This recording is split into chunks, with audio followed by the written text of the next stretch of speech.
श्रावण महिन्यातील पहिला सण म्हणजे नागपंचमी। निसर्गाचा समतोल राखण्यात महत्त्वाची भूमिका बजावणाऱ्या सर्पांविषयी कृतज्ञता व्यक्त करण्यासाठी हा सण साजरा केला जातो। आज अनेक नागरिकांनी घरोघरी नागाच्या प्रतिमेची पूजा करून दूध लाह्या वाहून गोडधोड नैवेद्य अर्पण केला, तर कोल्हापूर शहरातील नाग मंदिरांमध्ये भाविकांची गर्दी झाली होती। नागाळा पार्कमधील नाग मंदिरात आणि शिवाजी पेठेतील महाकाली मंदिराजवळ तर आज मोठी जत्रा भरली होती।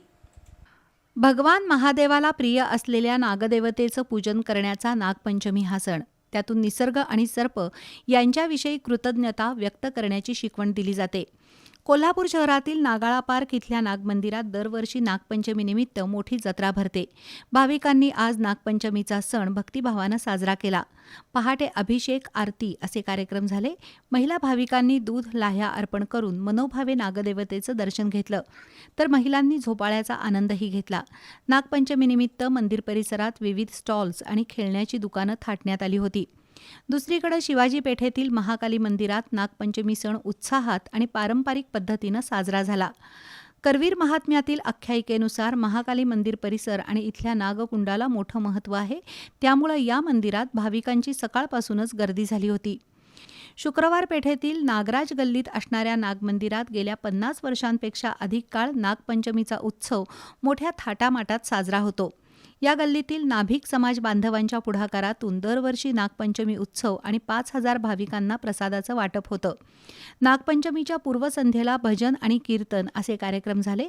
आज सकाळी पुरोहितांनी नागदेवतेची पूजा अर्चा केली, त्यानंतर नागराज तरुण मंडळाच्या कार्यकर्त्यांनी दूध, लाह्या आणि उकडीच्या करंज्या अर्पण करून नागराजाचं पूजन केलं।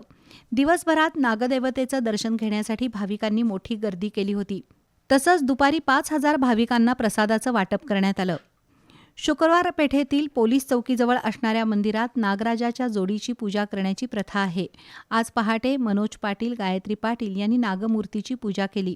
तसंच ओंकार बेंडके, सचिन चव्हाण, सुरेश कदम, विनायक सावंत, सनी सावंत यांच्या हस्ते अभिषेक झाला। दिवसभर दूध आणि लाह्या वाहण्यासाठी या मंदिरात महिला भाविकांची मोठी गर्दी झाली होती। दरम्यान अनेक कुटुंबांनी आज नागराजाच्या मूर्तीवर दुग्ध आणि जलाभिषेक केला। नागपंचमीचं औचित्य साधून आज प्रायव्हेट हायस्कूलमध्ये मातीचा नाग बनवण्याची कार्यशाळा आणि स्पर्धा पार पडली। कला शिक्षक प्रशांत जाधव यांच्या पुढाकारानं आयोजित या उपक्रमात विद्यार्थ्यांनी आपली शिल्पकला दाखवली। त्याचबरोबर सापांचं महत्त्व, जतन आणि संवर्धन याबद्दलची माहिती शुभांगी देसाई यांनी चित्रफितीद्वारे दिली। सापांचे विविध प्रकार, सर्पदंश झाल्यावर करावयाचे उपाय याचीही माहिती देण्यात आली।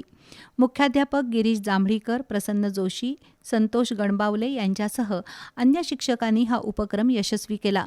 तसंच विद्यार्थ्यांनी बनवलेल्या नागांच्या प्रतिकृतींचं प्रदर्शन भरवलं होतं।